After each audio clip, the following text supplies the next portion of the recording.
저희들이 함께 읽을 하나님의 말씀은 구약성경 창세기 29장 31절부터 30장 8절까지의 말씀입니다.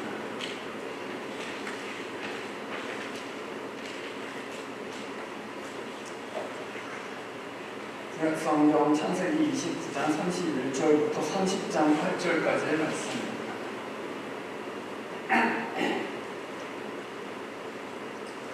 계시의 말씀을 제가 드리겠습니다.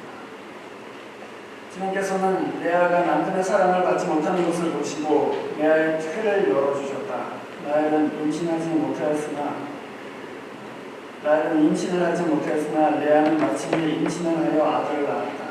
그는 속으로 주님께서 나의 고통을 살피시고 나에게 아들을 주셨구나. 이제는 남편도 나를 사랑하겠지 하면서 아기의 이름을 르우벤이라고 하였다. 그가 또 임신을 하여 아들을 낳았다.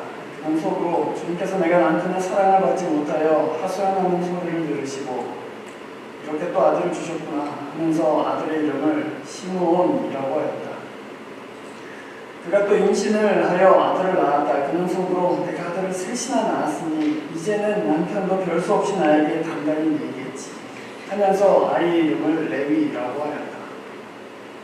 그가 또 임신을 하여 아들을 낳았다. 그는 속으로 이제야말로 내가 주님을 찬양하겠다 하면서 아이의 이름을 유다라고 하였다. 레아의 출산이 그쳤다.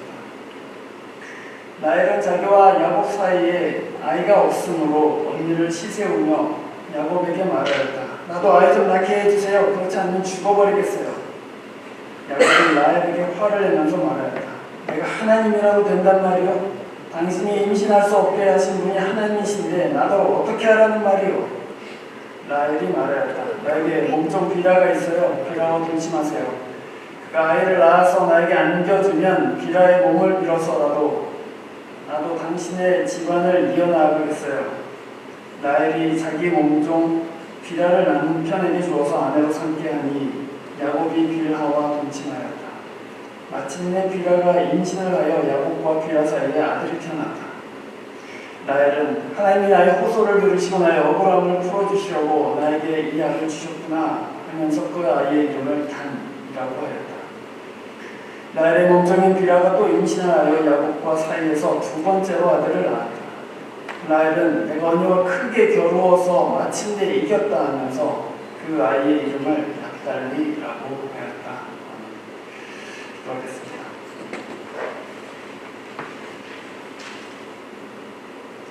우리 공경과 또 어려운 가운데에서 하나님의 은혜를 경험하고 또 하나님께로 나아왔습니다. 믿는 자 가운데에서 베푸시는 크신 은혜 날마다 저희들이 생각하면서 하나님께 감사드리고 특별히 하나님의 아버지 되심을 또 우리의 참 신랑 되심을 함께 이 본문을 통해서 상고하고자 하오니 그 은혜를 저희들에게 알려주시고 또 그 은혜 가운데로 더 깊이 나아갈 수 있도록 저희의 생각과 마음을 주장하여 주시옵소서. 주 예수 그리스도 이름으로 기도합니다.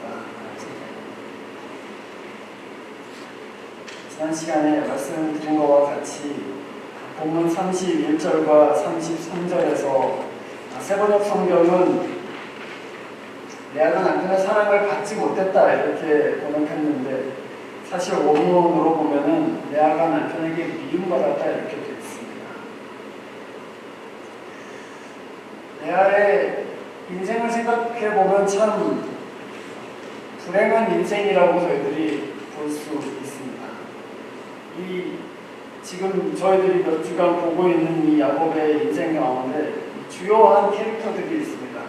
레아와 라헬이 그리고 야곱과 라반이 지금 이 장면에서 특별히 그 네 사람이 주요 등장인물로 나오는데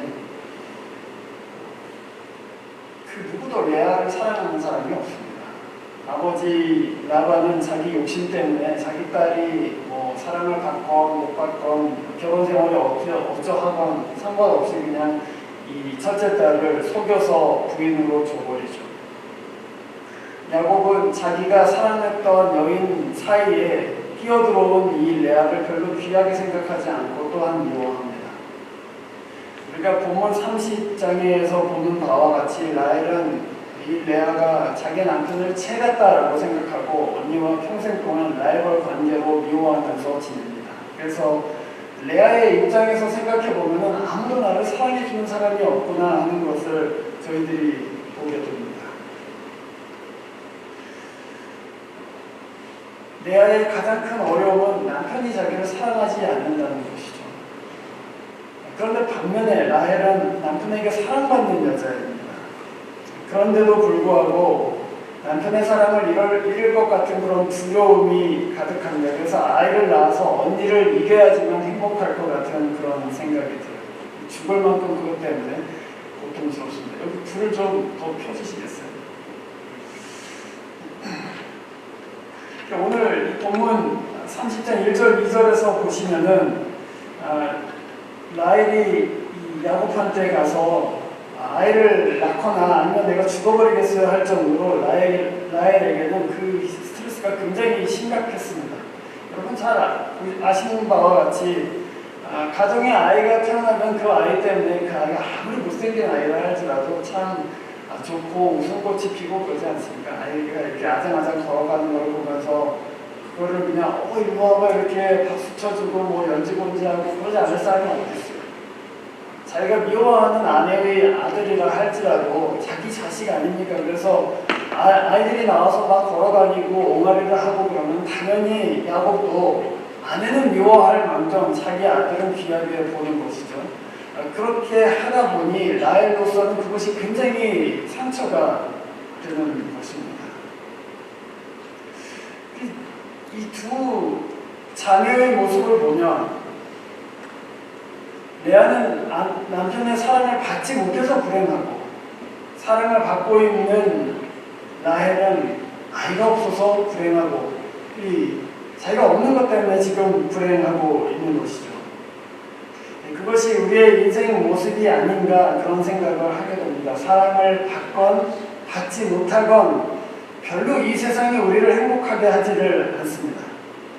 생각해보면은 세상이 행복의 기준으로 삼는 것이 우리 인생이 나이가 들어가면서 계속 바뀌기 때문은 아닌가 그런 생각이 듭니다.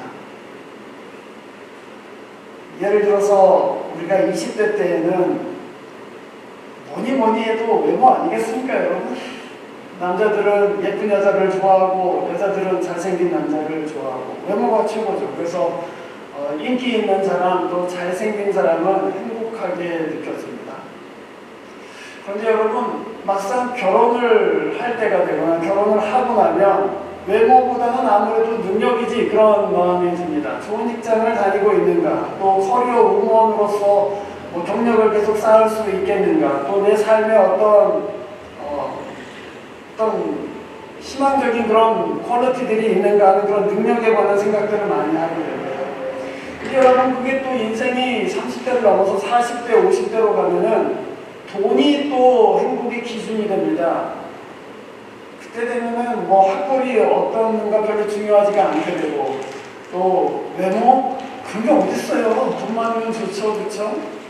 뱅크 어카운트에 얼마나 있는가, 또 어떤 집에서 사는가, 또 여유있게 사는가 그런 것이 행복의 기준이 됩니다. 그런데요 60대, 70대, 80대가 되잖아요. 그럼 돈도 소용이 없어집니다. 병 있나 없나, 또 어디 아픈 곳은 없나, 또 관절이 괜찮은가, 이가 괜찮은가, 다 건강 문제로 귀결됩니다. 돈이 있어도 건강이 안 좋으면 불행하게 생각되고, 또 외모가 아무리 출중하다 할지라도 70대 외모가 출중해봐야 얼마나 행복하겠어요. 그렇지가 않습니다. 생각해보면 우리가 이 세상에서 우리 인생의 단계에 따라서 계속해서 행복의 기준이 달라지고 그것 때문에 우리가 계속 갖지 못하고 있다는 생각 때문에 불행하고 있구나 그런 생각을 하게 됩니다. 우리가 추구하는 것을 얻으면 행복한가? 그렇지가 않다는 얘기죠. 거짓말입니다, 사실. 하나님만 우리에게 참 행복과 만족함이 되세요. 왜냐하면 그가 조건을 바꾸시지도 않고 조건을 거시지도 않기 때문입니다. 오늘 우리가 이 본문에서 보고 있는 사랑받지 못한 여인 레아, 그 사람을 하나님께서 그 인생 가운데 어떻게 바꾸시는지를 함께 살펴보고 그가 곧 우리의 하나님이시다는 것을, 그가 곧 우리의 아버지이시고 또한 우리의 참 남편 되시다는 것을 살펴보려고 합니다. 오늘 읽은 본문의 첫 번째 구절 31절을 보시죠. 주님께서는 레아가 남편의 사랑 받지 못하는 것을 보고 또는 남편에게 미움받는 것을 보시고 레아의 태를 열어주셨다. 그렇게 되어 있습니다. 레아는 미움받고 있었지만 내가 아들을 낳으면 남편이 나를 사랑해 줄 거야 라는 생각을 하고 있습니다. 그러니까 아마 기도했을 거예요. 그러니까 하나님의 이름을 이렇게 불렀겠죠. 그렇죠? 하나님이 그 레아의 고통을 보시고 너 진짜 사랑받지 못하고 너무 불쌍하다. 그래서 아들을 주셨습니다. 근데 그거를 레아도 깨달은 것 같아요. 그래서 32절에서 레아가 그 아들을 낳고 나서 주님께서 나의 고통을 살펴주셨다 이렇게 고백을 해요. 근데 이게 자연스럽게 나온 아들이 아니라 하나님께서 나에게 내 고통을 보시고 아들을 주셨다 이렇게 생각하는 것이죠. 그래서 그 아들의 이름을 뭐라고 짓냐면은 르우벤이라고 짓는데 그 뜻은 보라 아들이라 이런 뜻입니다. 보라 아들이라. 누구한테 하는 말일까요? 하나님께 하는 말은 아니겠죠. 보라 아들이라 남편에게 하는 말입니다. 봐봐 아들이잖아 이렇게 하는 거예요. 저는 그 말이 참 웃으면서도 슬프게 들립니다. 왜냐하면 하나님께서는 레아를 불쌍히 여겨서 아들을 주셨는데 그 아들을 받고 하나님이 나를 돌아보시는구나 그랬는데 눈은 자기 남편한테가 있기 때문이죠. 봐봐 아들이잖아. 그러고서는 남편 보고 이제는 나를 사랑해줘야 되지 않겠어? 하고 얘기하는 것이죠. 이제는 나를 사랑하겠지. 32절에서 그렇게 얘기합니다. 그런데 그게 그렇게 썩 성공적이지는 않았던 것 같습니다. 33절에 다시금 아이를 낳았는데 그 아이의 이름을 시므온이라고 불렀지만 레아는 이렇게 말합니다. 주님께서 내가 남편에게 미움받는 것을 보시고서는 또 아들을 주셨구나. 아직도 남편한테 미움받고 있다는 것입니다. 세 번째 아들을 낳았어요. 34절에. 그러고서는 이렇게 얘기했는데 내가 아들을 셋이나 낳았으니 이제는 남편도 나한테 매이겠지. 나한테 이제 사랑을 주겠지. 이제는 이렇게 얘기합니다. 그것도 별로 그렇게 효과가 없었습니다. 남편은 레아를 그렇게 귀하게 여기지를 않았어요. 새 아이를 낳는 동안에 여러분이 이것을 느끼신 분들도 계시겠지만 하나님은 계속해서 레아의 처지를 불쌍히 여겨서 아들을 주시고 레아는 계속해서 남편을 쳐다보고 있습니다. 남편이 이제는 나를 사랑해줄 거야. 여전히 남편이 그 마음과 생각의 중심에 있어요. 남편이 사랑해줘야지 내가 행복하지. 그래서 남편을 바라보고 있습니다. 그래서 이제는 예전까지는 나를 미워했지만 이제는 해주겠지. 그런 생각을 합니다. 이 아이 셋을 낳으면서 아마 몇 년이 걸렸겠죠. 이 셋을 낳으면서 레아는 하나님과 기도하면서 간구하면서 씨름하면서 하나님을 조금씩 알아가고 하나님이 나를 불쌍히 여기시는구나 하는 것을 조금씩 알아갑니다. 그렇지만 아직 그의 마음은 남편의 사랑받는 데에 집중되어 있습니다. 하나님을 언급하고는 있지만 남편에게 온통 마음이 그 생각뿐입니다. 그래서 하나님이 선물로 주신 아들이 남편의 사랑을 받기 위한 수단처럼 그렇게 생각될 정도입니다. 슬프게도 아들 셋을 낳았는데도 불구하고 여전히 레아는 미움받고 있습니다. 거기 레아의 인생에 우리가 다 공감할 수 있는 두 가지의 큰 문제가 있죠. 첫 번째는 레아가 철저히 이 세상적인 방식으로 사랑을 이해하고 있다는 것입니다. 사랑을 마치 주고받는 상품처럼 생각해요. 못생겨서 나를 미워하고 또 내가 별로 매력이 없는 여자라서 나를 이렇게 천시하고 있지만 아들을 낳아주면 나를 사랑하겠지 그렇게 생각합니다. 내가 무엇을 해주면 사랑을 얻을 수 있을 거라고 그렇게 생각을 해요. 여러분 그거는 사랑이 아닙니다. 여러분 뭐 드라마 같은 데서 연애하는 커플들이 보면은 보통 그런 질문들을 던지잖아요. 내가 어디가 좋아? 혹시라도 여러분의 배우자가 내가 어디가 좋아? 그러면은 절대로 대답하지 마세요. 그 순간 그 사랑이 아니게 됩니다. 당신 예뻐서 좋아해. 그러면은 당장에 내가 늙어서 쭈글쭈글해지면 나를 사랑하지 않겠구나 그런 생각이 들고 당신 돈 때문에 좋아해. 그럼 내가 가난해지면 나를 사랑하지 않겠구나 그런 생각이 들고 당신 건강해서 튼튼해서 좋아. 그러면 내가 병들면 사랑하지 않겠구나 그런 생각이 들지 않겠습니까?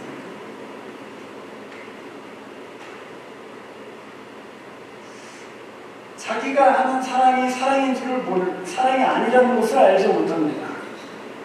내가 뭘 해주면, 내가 이런 걸 해주면 나를 사랑할 거라고 생각하는데 그거는 사랑이 아니에요. 사랑은 조건 없이 주는 게 사랑이죠, 사실은. 그래서 내가 어디가 좋아? 이렇게 물어보면은 다 좋아라고 대답하시든지 그냥 좋아 이렇게 대답하는 것이 맞아요. 혹시 속에서 무슨 다른 답이 생각나셔도 그냥 다 좋아 이렇게 대답하시거나 아니면 그냥 좋아라고 대답하세요. 그게 진짜 사랑이기 때문이죠. 오히려 참사랑은 받는 것이 없이 주고 심지어는 손해와 희생을 감당하면서도 주는 것이 진짜 사랑이죠. 그런데 레아는 아직 그 사랑을 잘 모릅니다. 그래서 불행해요, 사실은.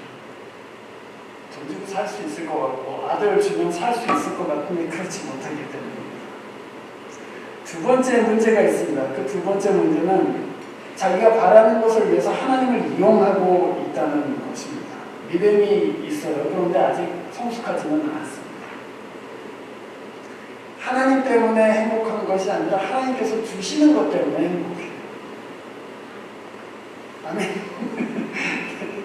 하나님 때문에 행복해야 되는데 아직 하나님 때문에 행복하지는 않고 하나님이 이걸 해주셔서 행복하다 그런 얘기입니다. 내가 이 모든 과정 가운데에서 다 나를 미워하고 있는데 단 한 번 나를 사랑하고 계시는 분이 있다는 것을 아직 깨닫지를 못해요. 그건 하나님이신데 사랑하지 않는 사람들에게서 사랑을 구할 뿐 나를 여전히 사랑하고 계시는 그분께 눈을 고정하지는 못합니다. 오히려 하나님이 은혜로 주시는 그 선물들을 아이들을 남편의 사랑을 얻기 위한 수단으로 사용하는 것이죠. 하나님이 미움받고 못생긴 레아를 이유 없이 사랑하고 계시는데 그 사랑을 깨닫지 못하고 또 받아들이지도 못하고 있습니다. 그게 이 레아 인생의 큰 두 가지의 어려움입니다. 레아는 첫째부터 둘째, 셋째를 낳으면서 이제는 사랑해주겠지 하면서 희망을 가졌습니다. 그런데 레위를 낳고도 별로 그렇게 남편의 사랑을 받지는 못했어요. 그 사이에 라헬은 굉장히 초조해진 것 같습니다. 우리 본문 30장에서 보는 것과 같이 라헬이 막 죽겠다고 난리를 치기 시작합니다.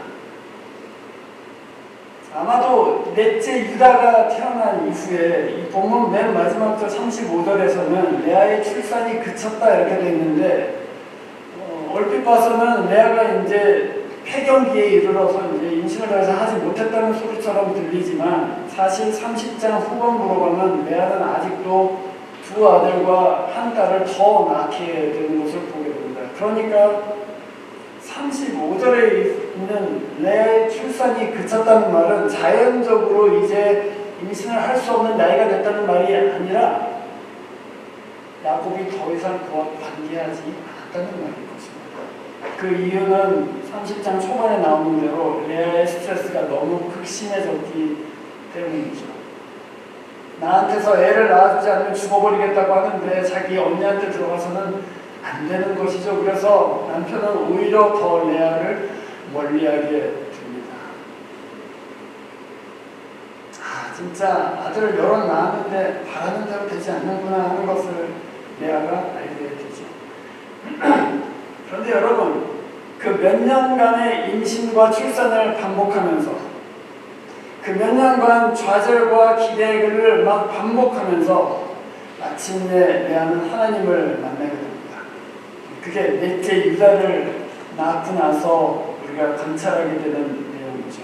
35절 말씀입니다. 그가 또 임신을 해서 아들을 낳았다. 그는 속으로 이제야말로 내가 주님을 찬양하겠다. 번역 기전은 개역 기전이 조금 더 나은 것 같습니다. 이제는 이렇게 됐어요. This time. 이제는 내가 주님을 찬양하리라. 이렇게 됐어요. 지금까지는 아이를 낳으면서 남편 생각만 했었는데 이제 깨달은 거예요. 내가 셋이나 낳았는데도 그것으로는 행복해질 수 없다는 것을 깨달았어요. 내가 셋을 낳았지만 그것으로 남편의 사랑을 받을 수 있는 것은 아니다라는 것을 깨달았습니다. 그러나 더 중요하게 깨달은 것은 내가 그렇게 남편만 바라보고 있는데 하나님께서는 나를 사랑해 주십니다. 그래서 마음을 정한 거예요. 넷째 아이의 이름을 이제는 내가 주님을 찬양하리라 하고 이름을 유다라고 지었는데 그 이름 안에는 남편에 대한 어떤 언급도 있지 않습니다.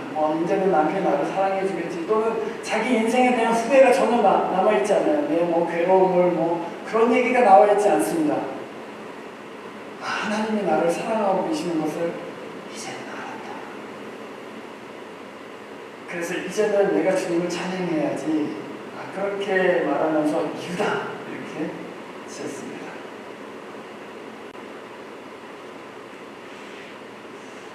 이제는 하나님으로 인해서 행복합니다. 그래야 돼요. 이 아이를 낳아서 어떻게 해보겠다 그런 얘기가 아니라 이제는 아이를 주신 하나님, 나를 돌아보시는 하나님, 못생긴 나를 사랑해 주시는 하나님 때문에 이제는 주님을 찬송할 수 있게 됐습니다. 그래야 됩니다.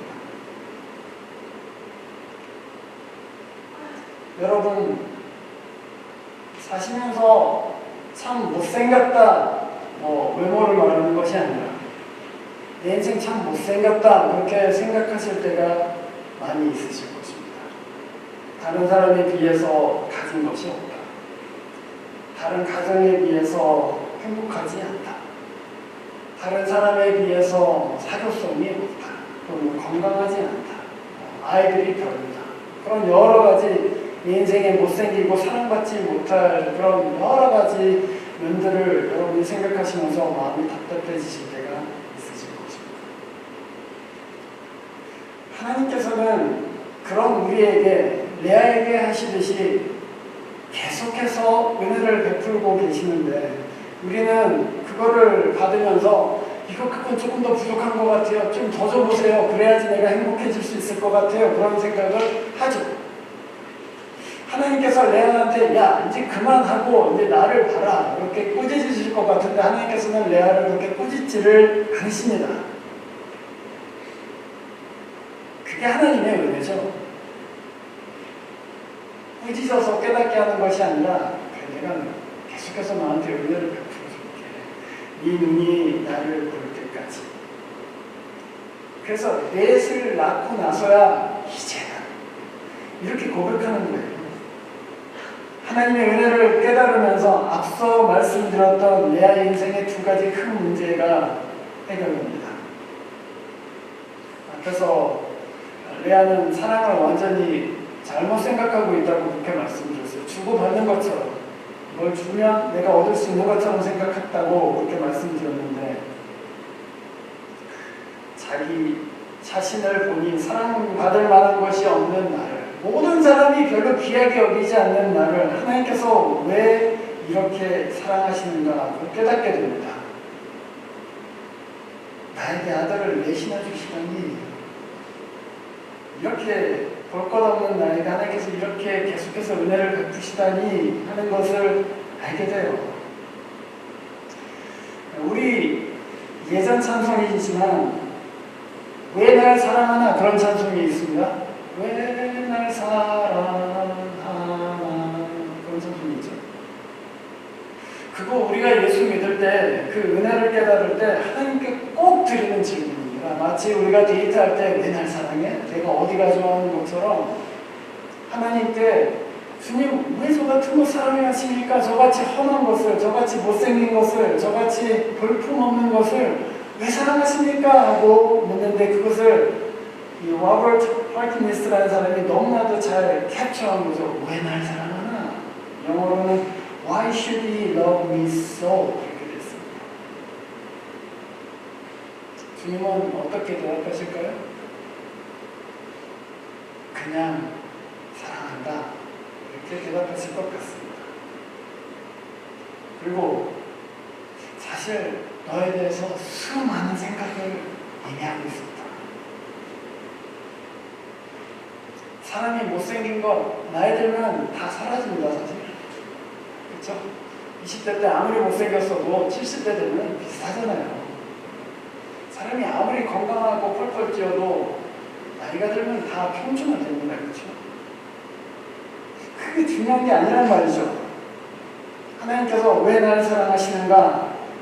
시편 139편에 보면 하나님이 내게 대한 생각이 너무나도 많습니다. 이렇게 고백해요.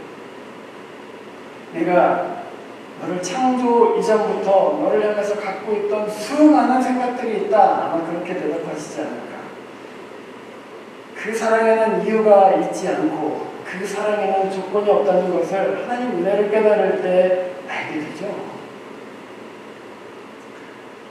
그래서 그 십자가를 보면서 나를 위해서 내 아들을 주실 정도로 사랑하시는가 하는 질문을 하면서 우리 마음 가운데 거저받는 사랑에 대한 그 만족감이 생기게 됩니다.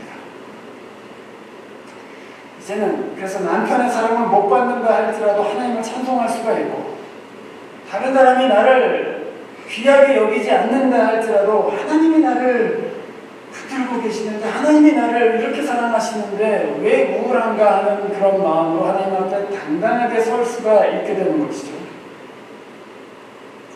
당연히 더 이상 하나님을 이용하지 않습니다. 전에는 하나님이 아닌 하나님의 선물이 내게 만족이 됐었는데 지금은 하나님이 내 만족이십니다. 이렇게 고백하게 됩니다. 하나님이 나를 사랑하신다는 것 자체가 되게 만족입니다. 돈이 없어도 괜찮고 몸이 좀 약해도 괜찮고 가정이 좀 힘들어도 괜찮습니다. 하나님이 나를 사랑하시면 그것으로 만족합니다. 그게 하나님이 주시는 은혜이죠. 그 은혜를 내가 넷째를 낳으면서 깨닫게 됐습니다. 그래서 내가 이제는 하나님을 찬송하리라고 노래를 불렀어요. 아무것도 바뀐 것은 없습니다. 야곱은 여전히 별로 그렇게 달가워하지 않고 나이를 여전히 길게 이기고 있습니다. 하지만 레아의 마음은 바뀌었어요. 그게 하나님이 레아에게 은혜를 베푸시면서 하신 일이죠. 우리 모두 사실 그 은혜 가운데 있습니다. 말씀드렸다시피 우리는 이 세상에서 세상의 사랑받기를 원하죠. 다른 사람들이 나를 사랑해주기를 원하고 다른 사람이 나를 인정해주기를 원합니다. 그런데 이 세상은 마치 야곱과 같이 우리를 그렇게 쉽게 사랑해주지를 않습니다. 여러 가지 조건들을 붙여요. 나이가 들면서 아까 말씀드렸던 수많은 조건들을 붙여서 우리로 하여금 불행하다고 느끼게 만듭니다. 우리가 보고 있는 남편은 누구인가? 잘 알듯이 진짜 남편은 누구니까요? 예수 그리스도이시죠. 그는 우리에게 사랑받기 위한 조건을 한 번도 거신 적이 없습니다. 그는 우리한테 네가 기도를 열심히 하면 내가 사랑해줄게, 네가 성경을 많이 읽으면 내가 너를 사랑해줄게, 그런 말을 하신 적이 전혀 없습니다. 오히려 네가 어떠하든지 간에 내가 나를 주마. 그 십자가의 의미이죠. 그래서 우리가 그분을 내 친남편, 진짜 남편 이렇게 부르는 것 아니겠습니까? 야곱은 아무리 애써도 사랑해주지 않지만 우리 예수께서는 내가 아무것도 안 했는데도 사랑해주시더라. 그래서 그분이 진짜 남편인 거예요. 여러분이 남자이건 여자이건. 그것을 깨달을 때 하나님이 그 그리스도를 통해서 나를 진짜로 사랑하시는구나 하는 것을 깨달을 때 여러분 지금까지 기도했던 것들을 다 철회해요. 주님, 제가 그런 것들을 위해서 기도했었는데 그거 안 주셔도 괜찮습니다. 그래도 주세요. 여러분 제 말 듣고 이제부터는 그런 기도하면 안 되겠다 그런 생각을 하실 필요 없습니다. 다만 우리 너무 그 은혜에 감격하고 사랑해서 하나님 그거 안 주셔도 괜찮습니다 하는 그런 기도가 입에서 나와요. 주님 사랑으로 넉넉합니다. 그리고 사랑받지 못한 사람을 사랑해 주시는 하나님께 진짜 찬송을 올릴 수가 있게 됩니다. 우리가 아이를 낳을 수 있건 없건, 우리 용모가 아름답건 아름답지 않건, 우리가 건강해서 하나님의 일을 열심히 하건 아니면 우리가 약해서 하나님의 일을 잘 못하건 상관없이 주님께서는 우리를 사랑해 주시고, 그래서 그 사랑을 깨달으면 인생의 중요한 문제들이 해결되기 시작해요. 그리고 우리 입에 찬송이 흘러나오기 시작하는 것이죠. 감사가 흘러나오기 시작합니다. 이 세상이 주지 않는 것으로 인해서 불평했던 마음 가운데 하나님이 위로부터 쏟아주시는 은혜 때문에 마음속에서 기쁨이 솟아나게 됩니다. 그리고 레아는 이제 나중에 두 아들과 또 한 딸을 낳고 총 7명의 자녀를 낳고서는 나중에 죽습니다. 7이라는 숫자는 굉장히 상징적이죠. 하나님께서 너한테 완전하게 주셨다 그런 의미 아니겠습니까? 하나님을 알지 못하고 아이를 낳기를 원했던 라헬은 결국 둘째 아이를 낳다가 죽습니다. 그렇게 원하던 아들을 낳으면서 죽어요. 레아는 사랑받지 못했지만 하나님께서 7명의 자녀를 주시고 그리고 죽습니다. 그런데 여러분, 지난 주일에도 잠깐 말씀드렸지만 레아가 낳은 아이 중에 셋째가 레위이고 그리고 넷째가 유다인데 바로 이 레위와 유다를 통해서 하나님께서는 제사장 가문을 일으키시고 또한 왕의 가문을 일으키셨습니다. 결국 그 가문들을 통해서 메시아가 이 세상에 오시게 되죠. 그 경륜은 레아의 눈에는 보이지 않습니다. 그 계획과 그 마음, 그 생각은 레아가 살아있는 동안에 레아의 눈에 보이지도 않고 레아의 마음에 감지되지도 않습니다. 그런데 하나님은 레아가 죽은 이후에도 레아를 생각하고 계시는 것 같아요. 그래서 내가 너를 높여줄 것이다. 네가 사랑받지 못했지만, 네가 볼품이 없지만 내가 너를 높여주겠다. 그래서 그 아들들을 통해서 제사장을 이끌어내시고 메시아를 이끌어내십니다. 그것이 하나님께서 사랑받지 못한 사람들, 이 세상에 볼품없는 사람들을 향해서 하시고 계시는 사랑이죠. 아까 말씀드린 시편 139편의 말씀처럼 주님께서는 우리에게 대한 생각이 너무나도 많이 있으신데 그것들 중에 상당 부분은 우리가 죽고 난 다음에 알게 될 부분들이죠. 하나님께서 이렇게까지 나를 높여주시다니, 그 사랑을 여러분 받아들이실 수 있기를 바랍니다. 이 세상은 여러분한테 조건을 붙여서 너는 사랑받기에 합당하지 않다, 너는 귀히 여김을 받지 못한다라고 얘기하지만 주님께서는 사랑받지 못한 사람, 못생긴 사람을 지극히 높여주시는 하나님이시지요. 그가 여러분의 인생을 붙들고 계시다는 것을, 여러분이 일하건 일하지 않건, 여러분이 하나님께 무엇을 하건 하지 않건 상관없이 강력한 은혜의 손으로 붙들고 계시고, 여러분이 결국에는 내가 이제는 여호와를 찬송하리라, 그 한 고백을 기다리고 계시다는 것을 기억하실 수 있기를 바랍니다. 그분이 오셔야지만 그분의 은혜를 깨달아야지만 우리 인생의 불행의 문제는 해결되는 것이죠.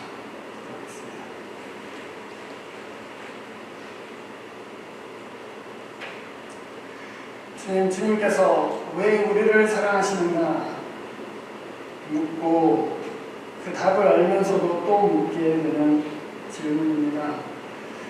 은혜를 깨달은 저희들 식어질 때도 있고 또 하나님께 대한 마음이 뒤로 물러설 때도 많이 있지만 신실하게 또 변함없이 우리를 사랑하시는 하나님의 은혜를 의지하여서 다시 주님 앞으로 나아갈 수 있도록 도와주시고 또 오늘 레아를 다루시는 하나님, 사랑하시는 하나님을 보면서 우리 인생 가운데 행하시는 아름답고 귀한 일들을 믿음으로 바라보게 해 주십시오.